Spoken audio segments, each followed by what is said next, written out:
Baik, di sini saya sebagai Ketua Devianti, saya akan menjelaskan tentang arti penting kredit. Pengertian kredit yaitu adalah pinjaman. Pemilik uang atau barang disebut dengan debitor. Memberikan kepercayaan kepada pihak pinjaman, yaitu namanya debitor, untuk menggunakan uang atau barangnya selama waktu tertentu. Pinjaman ini disertai pula dengan kepercayaan bahwa sang debitor dapat mengembalikan uang atau barang yang dipinjamkan. Dengan demikian, kredit adalah pemberian pemakaian suatu uang atau barang kepada orang lain dalam jangka waktu tertentu dengan jaminan atau tanpa jaminan, dengan pemberian jasa bunga atau tanpa bunga.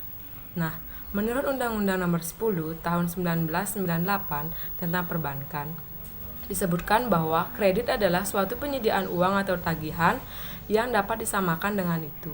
Berdasarkan persetujuan atau kesepakatan pinjam-meminjam antar bank dan pihak lain yang mewajibkan pihak pinjaman untuk melunasi hutangnya setelah jangka waktu tertentu dengan pemberian bunga.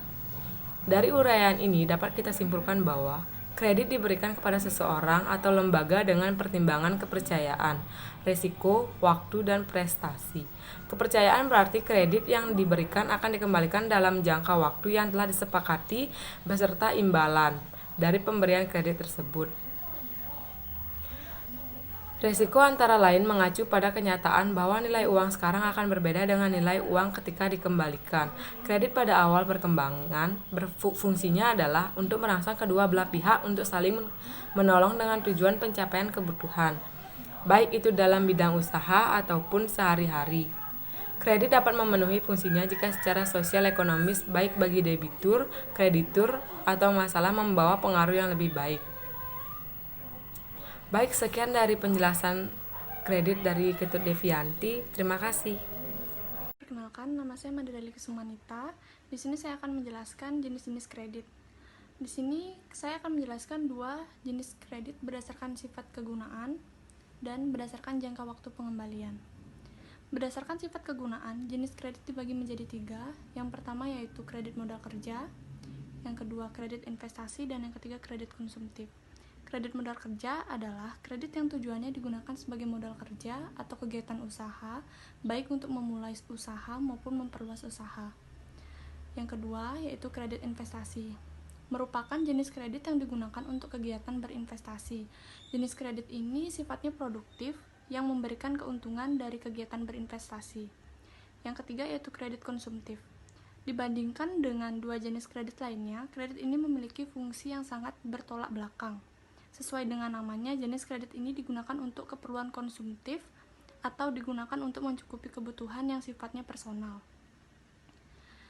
Berdasarkan jangka waktu pengembalian, ada tiga juga jenis kredit. Yang pertama yaitu kredit jangka pendek. Kredit jangka pendek merupakan kredit yang memiliki jangka waktu pengembalian rata-rata 1 tahun. Sedangkan kredit jangka menengah, yang kedua yaitu kredit yang jangka waktu pengembaliannya maksimal 3 tahun. Yang ketiga yaitu kredit jangka panjang.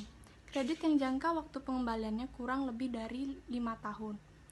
Selamat malam, nama saya Mada Adelia Wahyudiani, NIM 18011132. Di sini saya akan menjelaskan tentang perhitungan kebutuhan kredit. Misalnya, Anda memulai sebuah usaha dengan membeli stok barang 500 juta, yang berarti uang Anda telah terpakai 500 juta sebagai modal. Penjualan stok tersebut juga dilakukan dengan memberikan tenor piutang selama 1 bulan kepada pembeli. Hal ini berarti Anda tidak langsung menerima cash 500 juta dari barang yang terjual tersebut, namun sudah harus membeli lagi stok barang selanjutnya agar penjualan dapat terus berlanjut. Dengan demikian, di bulan kedua sebelum piutang tersebut tertagih, Anda harus mengeluarkan modal 500 juta lagi untuk membeli stok barang. Sehingga keseluruhan modal Anda adalah 1M sampai Anda menerima pembayaran dari customer Anda yang dapat Anda gunakan lagi untuk membeli stok. Demikian selanjutnya.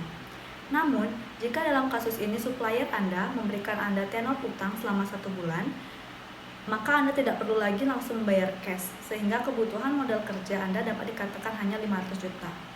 Cara untuk menghitung kebutuhan modal kerja secara sederhana sebagai berikut. Dalam kurung piutang plus stok barang dikurang utang dari supplier. Jika total piutang berjalan Anda 500 juta, total stok barang di toko 250 juta, total utang kepada supplier 300 juta. Hal ini berarti kebutuhan modal kerja Anda adalah 500 juta ditambah 250 juta dikurang 300 juta sama dengan 550 juta.